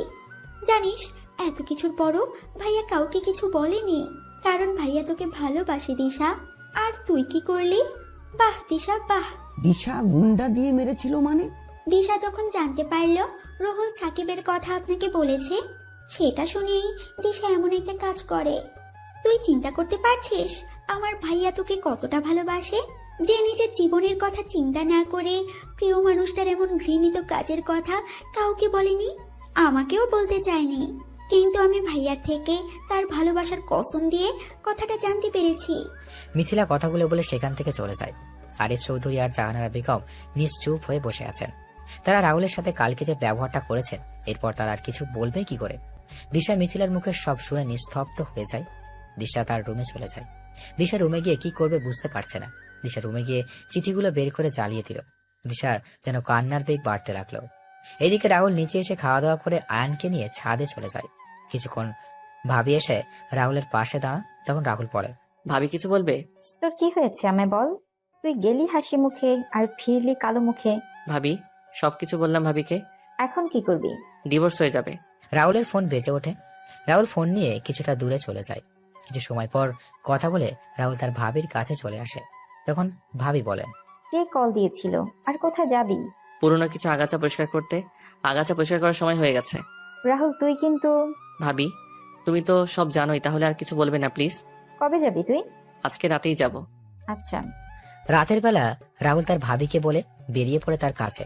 রাহুল পুরাতন জঙ্গলের ভিতরে বাড়িতে প্রবেশ করে তার গুপ্ত জায়গায় চলে যায়। সেখানে গিয়ে রাহুল সবার সাথে কথা বলে সবাইকে নিয়ে কিছু সময় পর রেডি হওয়ার জন্য বলে তার নিজের রুমে চলে যায়। রুমে গিয়ে ভাই আর মেয়ের ছবির দিকে তাকায় আর মা আর ভাইয়ের সাথে কাটানোর সময়গুলো মনে করে রাহুলের চোখ ভিজে ওঠে। রাহুল চোখের জল মুছে বলে ওঠে, মা, ভাইয়া, তোমাদের খুনিদের আমি খোঁজ পেয়ে গেছি এবং খুব তাড়াতাড়ি শেষ করে দিব। আজকে একজনের জীবনের শেষ দিন হতে চলেছে। আমায় তোমরা আশীর্বাদ করো শুধু। রাহুল তার টিমের সবাইকে নিয়ে বেরিয়ে পড়ে একটা ফ্যাক্টরির উদ্দেশ্যে। ফ্যাক্টরিতে পৌঁছে কোনো কথা ছাড়াই গুলি করতে লাগে। মুহূর্তের মধ্যেই ফ্যাক্টরি পরিণত হয় শ্মশানে। রাহুল ফ্যাক্টরি থেকে কিছু কাগজ নিয়ে বের হয়ে যায় এবং বোমার ফ্যাক্টরি উড়িয়ে দিল। রাহুল সবাইকে চলে যেতে বলে। রাহুল চলে যায় তার বাড়িতে। রাহুল বাড়িতে গিয়ে ফ্রেশ হয়ে এসে ঘুমিয়ে পড়ে। পরদিন সকালে নিউজে বলছে কয়েকদিন আগের সর্দারের পোস্টারে তাহলে সত্যি হলো। সর্দার তার আগমনের চিহ্ন দিয়ে দিয়েছে। কালকে রাতে একটা পরিত্যক্ত ফ্যাক্টরিতে তৈরি হওয়া বিষাক্ত কেমিক্যালের মেশিন ও সকল লোকেদের হত্যা করা হয়েছে। সর্দারের next target mafia king Tony ভাই। পরের দিন সকালে রাহুলের ঘুম থেকে উঠে নাস্তা করে বের হয় গ্রামের দিকে। রাহুল তার বাজারে চলে যায়। সেখানে গিয়ে দেখতে পায় তার সব বন্ধুরা বসে আড্ডা দিচ্ছে। রাহুলও তাদের সাথে আড্ডায় যোগ দিল। এদিকে দিশা সকালে ঘুম থেকে উঠে নাস্তা করে বের হয়ে যায় কলেজের উদ্দেশ্যে। কলেজে গিয়ে সবার সাথে আড্ডা দিয়ে বসে সবাই কথা বলছে, হাসাহাসি করছে। কিন্তু দিশা কেন জানি হাসতে ভুলে গিয়েছে। তার মনে হচ্ছে তার কাছ থেকে কিছু একটা হারিয়ে যাচ্ছে। সব মিলিয়ে দিশা সবকিছু বিরক্ত লাগছে। দিশা কোনো কথা না বলে বাসায় চলে আসে। বাসায় এসে নিজের রুমে গিয়ে বসে পড়ে। দিশা কি করবে বুঝতে পারছে না। এইভাবে কেটে যায় 10 দিন। এই 10 দিনে দিশা বুঝতে পেরেছে রাহুল তার সাথে মিশে গেছে। দিশা রাহুলকে ছাড়া থাকতে পারবে না। দিশা প্রতি মুহূর্তে রাহুলকে মিস করছে। দিশা বুঝতে পারছে না কি করবে। আমার এমন কেন হচ্ছে? আমি তো রাহুলকে সহ্য করতে পারি না, তাহলে কেন রাহুলের কথা আমার বারবার মনে হচ্ছে? আচ্ছা, তাহলে আমি কি রাহুলকে ভালোবেসে ফেললাম? হ্যাঁ, হয়তো আমি রাহুলকে ভালোবেসে ফেলেছি। দিশা ফ্রেশ হয়ে বাসা থেকে বের হতে যাবে, তখনই আরিফ চৌধুরী বললেন, কোথায় যাচ্ছ তুমি? বাবা, মিথিলার কাছে যাচ্ছি। কেন? বাবা, আমায় রাহুলের কাছে যেতে হবে। আমার এমন কাজের জন্য ক্ষমা চাইতে হবে। কেন, ছেলেটাকে আবার মারবি? না মা, নিজের কাজের জন্য ক্ষমা চাইবো। কিন্তু রাহুল তো ডিভোর্সের কাগজ পাঠিয়ে দিয়েছে। এই যে কাগজ। দিশা কাগজটা ভালো করে একবার দেখে কাগজটা ছিঁড়ে ফেলে দেয় আর বলে, আমি এই ডিভোর্স মানি না, আমি গেলাম। দিশা মিথিলার উদ্দেশ্যে বেরিয়ে পড়ে। দিশা মিথিলার বাসার সামনে এসে বেল বাজায়। কিছুক্ষণ পর মিথিলা এসে দরজা খুলে দিল। দিশা মিথিলার হাত ধরে বলে ওঠে, দোস্ত তুই আমায় ক্ষমা করে দে, তুই আমায় রাহুলের কাছে নিয়ে চল প্লিজ। কেন, আর কিছু বাকি আছে যা তুই আমার ভাইয়ের সাথে করিসনি? না এখন প্রাণে মেরে ফেলবি? দোস্ত তুই এত নিষ্ঠুর হোস না, আমি তোর পায়ে পড়ি প্লিজ, তুই আমায় নিয়ে চল। আমি এই কয়দিনে বুঝতে পেরেছি রাহুল আমায় কতটা জুড়ে আছে। আমি পারবো না আমার ভাইকে আর কষ্ট পেতে দেখতে। এখন গিয়ে বন্ধুত্ব করবি, তারপর আবার আঘাত করবি? তার চেয়ে ভালো হবে তুই সরে দাঁড়া আমার ভাইয়ের জীবন থেকে। একটা ছেলে কতটা ভালোবাসলে নিজের আলিশান বাড়ি ছেড়ে তোদের বাসায় চাকরের কাজ করে। তোর ভালোবাসা লাগবে না আমার ভাইয়ের, যা তুই এখন। কি বলবো আমি বুঝতেই পারছি না, আমি পাথরের ন্যায় শক্ত হয়ে গেলাম। মিথিলা যখন আমার সামনে থেকে চলে যাবে তখন আমি মিথিলার পা জড়িয়ে ধরে কান্না করে বললাম, আমায় একটু দয়া কর তুই, আমি আমার ভুল বুঝতে পারছি, আমি একটিবার ক্ষমা করে দে তুই প্লিজ মিথিলা প্লিজ। মিথিলার বাবা মা এসে বলেন দিশাকে যেন রাহুলের কাছে নিয়ে যায়। মিথিলা দিশাকে তার পা থেকে তুলে বলে, এবারে কিন্তু তোর শেষ সুযোগ। এরপর আমার ভাইয়ের সাথে খারাপ ব্যবহার করলে তোর খবর আছে কিন্তু। তবে আমি জানি না ভাইয়া তোকে ক্ষমা করে দিবে কিনা। আজকে মামা কল দিয়েছিল, আজকে ভাইয়াকে দেখতে মেয়ে পক্ষ আসবে। হ্যাঁ কথা দিলাম, এমন কাজ আর কখনো করব না, কখনোই হব না আমি বেঁচে থাকতে। তাহলে চল। কালকে আমরা সবাই যাব, তুইও কালকে আঙ্কেল আন্টিকে নিয়ে আমাদের বাসায় চলে আসিস। আচ্ছা। দিশা খুশি মনে বাসায় চলে আসে, কিন্তু মিথিলার শেষের কথা শুনে তার কেমন জানি ভয় হতে লাগলো। এদিকে রাহুল বাসায় এসে খাওয়া দাওয়া শেষ করে রুমে চলে আসে। রাহুল তার ল্যাপটপে বসে কাজ করছিল, তখন রাহুলের ফোন বেজে ওঠে। রাহুল ফোন হাতে নিয়ে দেখতে পায় আননোন নাম্বার। রাহুল ল্যাপটপের সাথে ফোন কানেক্ট করে দেখতে পায় টনি ভাই নামে সেভ করা। রাহুল ফোন রিসিভ করে বলে, জেনে গেছিস তাহলে তোর ভাই আমার হাতে? দেখ, তুই কিন্তু কাজটা ঠিক করছিস না। তুই এবং তোর ভাই মিলে আমার মা আর ভাইকে মেরেছিস, তখন মনে ছিল না? এবার দেখবি ভাই হারানোর ব্যথা কেমন হয়। দেখ তুই কি এবার দেখবি তো তুই কি হয় সামনে। তোর সাথে অনেক হিসাব পরিষ্কার করা বাকি আছে টনি। তোর পরিবারের সবাইকে শেষ করে দিব আমি। আচ্ছা কর, কালকে তোকে দেওয়ার জন্য একটা পার্সেল রেডি করে রেখেছি। পার্সেল ডেলিভারির টাইম রাত 12টা থেকে 30 মিনিট। রাহুল ফোনটা কেটে দিয়ে আবার কাজে ব্যস্ত হয়ে যায়। আর টনি ভাই কল দিল তার লক্ষ্যে। হ্যাঁ ভাই বলেন। আমি ওর পরিবারের ইনফরমেশন চাই। আমি জানি আমার ভাইকে আমি বাঁচাতে পারবো না, তার চেয়ে ওর পরিবারের সবাইকে শেষ করে দিব আমি। বস, আমি কিছুক্ষণের মধ্যে আমি পাঠিয়ে দিচ্ছি আপনাকে। আচ্ছা, আর শোন, সাবধানে থাকবি। ভাই। ওই বস যখন ফোন রেখে বের হতে যাবে তখনই কয়েকজন এসে বসকে নিয়ে যায়। আর রাত 12টায় রুমের ভিতর থেকে বস চিৎকার করছে, কিন্তু কেউ শুনছে না। 12:10 রুমে প্রবেশ করে বহুরূপী ভয়ঙ্কর হায়না সর্দার বস তখন বলে, দেখো সর্দার, আমায় ক্ষমা করে দাও। তুমি চাইলে আমি টনির সকল ইনফরমেশন তোমার দিয়ে দিব, তবু আমার ছেড়ে দাও। আমার মা ও তোদের আমার ভাইকে ছেড়ে দিতে বলেছিল, কিন্তু তোরা ছেড়ে দিয়েছিলি কি? আমার অনেক বড় ভুল হয়েছে, আমার ক্ষমা করে দাও। ভালো থাকিস আর ক্ষমা আমার ভাই আর আমার মায়ের কাছে গিয়ে চেয়ে নিবি। রাহুল কথাটা বলেই একটা কোপে শরীর থেকে মাথা আলাদা করে দিল। বসের প্রাণ পাখি উড়াল দিল ক্ষমা চাওয়ার উদ্দেশ্যে। এটা টনির ঠিকানায় ডেলিভারি দিয়ে আয়, ডেলিভারিতে যেন কোনো সমস্যা না হয়। রাহুল কথাটা বলে সেখান থেকে বের হয়ে যায়। রাহুল গাড়ির কাছে এসে তার ফোন বের করে কল দিল টনির নাম্বার। টনি, পার্সেল রেডি করে দিয়ে আসলাম, কিছুক্ষণের মধ্যে ডেলিভারি পেয়ে যাবি, অপেক্ষা কর। তুই কিন্তু বুঝতে পারছিস না তুই কার সাথে পাঙ্গা নিছিস। আমি হলাম এই পুরো মাফিয়া ওয়ার্ল্ডের king. The place from which the tigers starts moving becomes his own. So keep watching what happens next. Rahul কথা বলেই ফোন রেখে দিল। রাহুল বাসায় এসে ফোন হাতে নিয়ে তার পুরাতন সিম অ্যাক্টিভ করলো। তখন রাহুল দেখতে পায় দিশা, মিথিলা, আঙ্কেল আন্টির নাম্বার থেকে অনেক কল এসেছে। রাহুল অবাক হয়ে যায় দিশার নাম্বার থেকে কল আসা দেখে। হঠাৎ করে মেসেজের দিকে নজর পড়ে, তখন রাহুল দেখতে পায় দিশার নাম্বার থেকে 350+ মেসেজ এসেছে, যার সবকটি সরি সরি লেখা। রাহুল হালকা একটা হাসি দিয়ে পুরাতন সিম ডিঅ্যাক্টিভেট করে ঘুমিয়ে পড়ে। এইদিকে দিশার ঘুম আসছে না, কারণ কালকে কি হবে সেটা ভেবে। রাহুল যদি তাকে ফিরিয়ে দেয়, রাহুল যদি আবার বিয়ে করে নেয়, রাহুল যদি তার সাথে খারাপ ব্যবহার করে দেয়, এইসব চিন্তা করতে করতে দিশা ঘুমিয়ে পড়ে। পরের দিন দিশা খুব ভোরে ঘুম থেকে উঠে তার মা বাবাকে রেডি করিয়ে তাড়াতাড়ি করে মিথিলার বাসায় চলে যায়। তারপর সবাই মিলে রাহুলের গ্রামের বাড়ির উদ্দেশ্যে রওনা দিল। রাহুল ঘুম থেকে উঠে তার বাবার সাথে চলে যায় একটা কাজে। দুপুরবেলা বাবা ছেলে বাসায় ফিরে খাওয়া দাওয়া শেষ করে যে যার রুমে চলে যায়। রাহুল রুমে এসে ঘুমিয়ে পড়ে। বিকালবেলা বুকে ভারী কিছুর অনুভব রাহুলের ঘুম ভেঙে যায়। রাহুল চোখ খুলে সামনে তাকিয়ে চিৎকার করে বলে ওঠে, ভূত ভূত, দূর ভূত হবে না। পেতনি ভাবি, পেতনি বাঁচাও বাঁচাও। এই এই একদম চুপ। এই কি পেতনি দেখছি আমায় চুপ করতে বলছে? ভাবি বা ও ও ওই তোরে না চুপ করতে বলছি, কথা বলছিস কেন? ও ও ও সরি। হাত সরিয়ে নিলাম রাহুলের মুখ থেকে। জোরে জোরে শ্বাস নিয়ে বললাম, এই কে আপনি? আমার রুমে কি? আর ওই ডাকিনির বেশি কেন? কি বললি? আমি ডাইনি? মানে তাড়াতাড়ি করে আমি নিজের হাতে চিমটি কেটে ফেললাম। না, এটা তো সত্যি। আপনি এখানে কি করে, কি জন্য এসেছেন? রাহুল, আমি আমার কাজের জন্য সরি, প্লিজ আমায় ক্ষমা করে দাও। আমি না জেনে তোমার সাথে অনেক খারাপ ব্যবহার করেছি। আপনাকে এখানে নিয়ে আসছে কে? আমি তো আপনাকে ডিভোর্স লেটার দিয়ে দিয়েছি, তাহলে এখানে আসছেন কেন? আমি আসছি তোমার স্ত্রীর অধিকারে। আমি মানি না এসব ডিভোর্স। দেখুন, এসব না বলে সন্ধ্যা 6টার ট্রেন ধরে চলে যান আপনার বাসায়। আমি যাব না, আমি এখানে থাকার পারমিশন পেয়ে গেছি।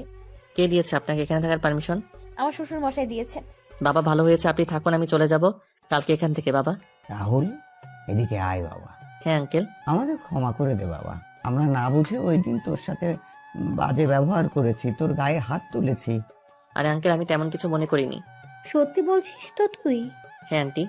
তাহলে আমাদের আন্টি আর আঙ্কেল বলছিস কেন? সরি ছোট আম্মু। ছোট আব্বু, তোমাদের নিয়ে এলো কে? আমি ভাইয়া। তাই তো বলি, এই কাজ তোর মতো ফাজিলের দ্বারা সম্ভব। মাথা ফাটিয়ে দিব তোর। তোর কোলে আমার ভাতিজা কেন? দে আমার কাছে তুই। বললেই হলো। হয়েছে দুজনের এবার, নিন সবাই নাস্তা করেন এবার। আচ্ছা, আমি আসি, তোমরা বসে কথা বলো। কোথায় যাবি ভাইয়া? হুহু। বাজারে। বাজারে না, ডলির সাথে দেখা করতে। ফাজিলে একটা থাপ্পড় দিমু। ডলি তোর চেয়ে অনেক বড়। হঠাৎ করে আমার ফোনটা বেজে ওঠে। আমি বের করে দেখলাম ডলি কল। তাহলে সত্যি বললাম আমি? চুপ ফাজিল। মাত্র 3 বছরের বড়। হ্যালো রনি, বলো। হ্যাঁ আসছি। মিথিলা, এই ডলি কে রে? ডলি হচ্ছে ভাইয়ার বান্ধবী। ডলি আপু ভাইয়াকে পছন্দ করে। ভাবি, ডলি আর রাহুল। ডলির সাথে রাহুলের বিয়ে ঠিক হয়েছে দিশা। ভাবি কি বলছো কি তুমি? হ্যাঁ, রাহুল নিজেই সবকিছু ঠিক করেছে। কিন্তু রাহুল আর দিশার তো ডিভোর্স হয়নি। তাহলে আমি রাহুলকে বলেছিলাম, কিন্তু রাহুল বলল ডিভোর্স হয়ে গেছে, আর ডলিকে নিয়ে আজকে শপিং এ যাবে বলেছিল। আমি বেঁচে থাকতে রাহুলকে আমার থেকে কেউ কেড়ে নিতে পারবে না। এখন আর এসব বলে কি হবে? সময় মতো তো আর তার মূল্য দিতে পারিসনি। তার চেয়ে চল, বাসায় চল। না বলছি না, আমি এখানে থাকবো। আমি আমার অধিকার ছেড়ে কোথাও যাচ্ছি না। মারে, এখানে থেকে কোনো লাভ হবে কি তোর? শুধু শুধু কষ্ট পাবি। আমার ভালোবাসা, আমার স্বামীর অধিকার ফিরে পাওয়ার জন্য কষ্ট পেতে রাজি আছি। রাতে যখন রাহুল বাসায় ফেরে তখন দিশা দেখতে পায় রাজের হাতে শপিং ব্যাগ। রাজ দিশার দিকে তাকিয়েও না তাকানোর ভান করে রুমে চলে যায়। দিশা রাহুলের পেছন পেছন রুমে যায় আর বলে, কোথায় ছিলে আর হাতে ব্যাগ কিসের? যেখানে ইচ্ছা ছিলাম, তাতে আপনার কি? আপনাকে না বলেছিলাম আপনার বাসায় চলে যেতে? আমি আমার স্বামীর বাড়ি ছেড়ে কোথাও যাচ্ছি না। কে স্বামী? কিসের স্বামী? তুমি আমার স্বামী। ফালতু কথা বাদ দিয়ে এখান থেকে বের হয়ে যান, ভালোই ভালো বলছি। না, যাবো না বলছি আমি। ঠাস ঠাস আমার মুখের উপর কথা বলিস তুই? রাহুল। কোনো কথা না বলে রুম থেকে বের হয়ে যায় এখনই। দিশা কান্না করতে করতে রুম থেকে বের হয়ে ছাদে চলে যায়। দূর থেকে রিয়াজ চৌধুরী আর জাহানারা বেগম সবকিছু দেখছিলেন আর চোখের জল ফেলছিলেন। তখন রিয়াজ চৌধুরী বলেন, সবই কপাল। মেয়েটা ছেলেটাকে কম কষ্ট দেয়নি। এবার বুঝুক ভালোবাসার মানুষ কষ্ট দিলে কেমন লাগে। মেয়েটার জীবন এভাবে ধ্বংস হয়ে যাবে, আর আমরা মা বাবা হয়ে তা দেখে যাব? কোন মুখে তুমি তোমার মেয়ের হয়ে কথা বলবে বলো? মেয়েটা আরেকটু হলে একটা ছেলেকে পঙ্গু করে দিত। তুমি বুঝতে পারছো না কেন? মেয়েটার কান্না আমি যে সহ্য করতে পারছি না। এইদিকে তার ডান বসের জানালা থেকে এসে এক নাগাড়ে ড্রিঙ্কস করে যাচ্ছে, কিন্তু কিছুতেই তার নেশা হচ্ছে না। টনি তার ভাই সাকিবের ছবির দিকে তাকিয়ে বলছে, সাকিব ভাই, আমায় ক্ষমা করে দিস। আমি তোকে বাঁচাতে পারলাম না। জানি না তুই বেঁচে আসিস কিনা। আমায় ক্ষমা করে দিস ভাই। তবে কথা দিচ্ছি, ওই সর্দারকে আমি শেষ করে দিব। সাকিব চিৎকার করছে, কিন্তু তার চিৎকার দেওয়ালে আঘাত পেয়ে আবার ফিরে আসছে। হঠাৎ করে দরজা ঠেলে ভিতরে প্রবেশ করে রাহুল। রাহুলকে দেখতে পেয়ে সাকিব বলে ওঠে, রাহুল তুই? সর্দার বলো। কি তার মানে তুই সর্দার? হ্যাঁ আমি সর্দার। তুই আর তোর ভাই মিলে আমার ভাই আর মাকে মেরেছিস, সাথে আমার ভালোবাসাকে আমার থেকে দূরে সরে করেছিস। এবার তোকে আমি পৃথিবী থেকে দূর করাবো। দেখ, আমার ভুল হয়েছে, আমায় ক্ষমা করে দে। আমি আমার সকল কাজের জন্য অনুতপ্ত। আমি সবকিছু স্বীকার করে নিচ্ছি তো। আমার আদালতে আমি কাউকে ছাড় দেই না, তোরও কোনো ছাড় নেই। যা, তুই চলে যায়। খুব তাড়াতাড়ি তোর ভাইকেও পাঠিয়ে দিব। কথাটা বলে রাহুল তার পিস্তলের সকলগুলি সাকিবের শরীরে ঢুকিয়ে দিল আর তার লোকেদের বলল লাশটা যেন টনি ঠিকানায় পৌঁছে যায়। রাহুল বাসায় চলে যায়। রাত 8টায় টনি বসে আছে আর তার ভাইয়ের প্রাণহীন হিম শীতল দেহের কাছে। টনির চোখ থেকে পানি ঝরছে আর মনের ভিতর আগুন দাউ দাউ করে বাড়ছে। টনির সমস্ত লোকেরা এসে জমা হয় তার বাড়িতে। এইদিকে রাহুল বাসায় ফিরে ফ্রেশ হয়ে এসে সবার সাথে কিছু সময় আড্ডা দিয়ে খাওয়া দাওয়া করে তার রুমে চলে যায়। রাহুল সবেমাত্র বিছানায় শুয়েছে, তখনই দিশা রুমের দরজা ঠেলে ভিতরে ঢুকে দরজা লাগিয়ে দিল। রাহুল সামনে তাকিয়ে দিশাকে দেখে বলে ওঠে, কি ব্যাপার, আপনি আমার রুমে কেন? আমার জামাইয়ের রুমে আমি থাকবো না তো কে থাকবে? জামাই মানে? আপনাকে বললাম না আমাদের ডিভোর্স হয়ে গেছে। আমার আগের কাজের জন্য আমি ক্ষমা চেয়েছি তো, তাহলে কেন এমন করছো? আপনি অন্য রুমে গিয়ে ঘুমিয়ে পড়েন, শুধু শুধু ঝামেলা করছেন কেন? আমি যাব না, আমি এই রুমে ঘুমাবো। দিশা কথাটা বলে যেই বিছানায় উঠতে যাবে তখন রাহুল দিশার গালে ঠাস ঠাস করে থাপ্পড় বসিয়ে দিয়ে বলে ওঠে, বিছানায় উঠছেন কেন? তাহলে কোথায় ঘুমাবো আমি? আর তুমি আমায় মারলে? মাটিতে বা বেলকনিতে ঘুমাতে পারেন, এটা কেবল শুরু, গুনে গুনে হিসাব হবে। বাইরে তো অনেক ঠান্ডা, তাহলে আমি ঘুমাবো কি করে? সেটা আমি কি করে বলবো? আচ্ছা, দিশা যখন বালিশ নিয়ে বেলকনিতে যাবে তখন রাহুল দিশাকে থামিয়ে দিয়ে বলে, থাক, আপনি বিছানায় ঘুমান, আমি সোফায় ঘুমাবো। আমি তো আর অমানুষ না। এক বিছানায় ঘুমালে কি হবে? ওই যে ছোট লোক মানুষ আমি। রাহুল সোফায় গিয়ে লাইট নিভিয়ে ঘুমিয়ে পড়ে আর দিশা তাকিয়ে আছে রাহুলের দিকে। রাহুল মাঝরাতে কান্নার শব্দ শুনতে পায়। রাহুল তাকিয়ে দেখতে পায় দিশা কান্না করছে। তখন রাহুল বলে, আবার যদি কান্নার শব্দ আমার কানে আসে তাহলে লাত্তি দিয়ে রুম থেকে বের করে দিব, যত সব ন্যাকামো। দিশা কান্না বন্ধ করে শুয়ে পড়ে। পরের দিন সকালে রাহুল নাস্তা করে বের হয়ে যায় বাসা থেকে।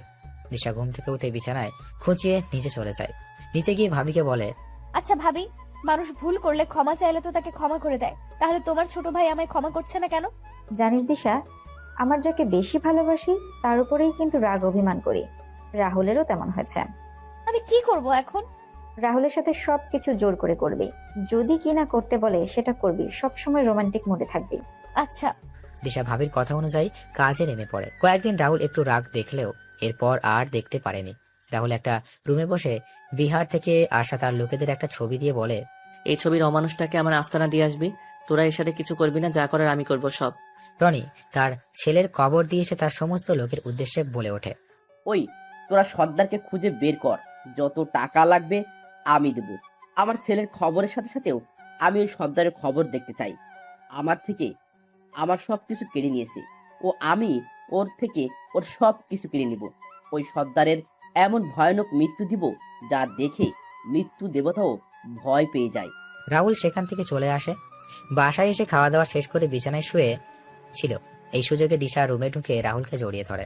এ হচ্ছেটা কি?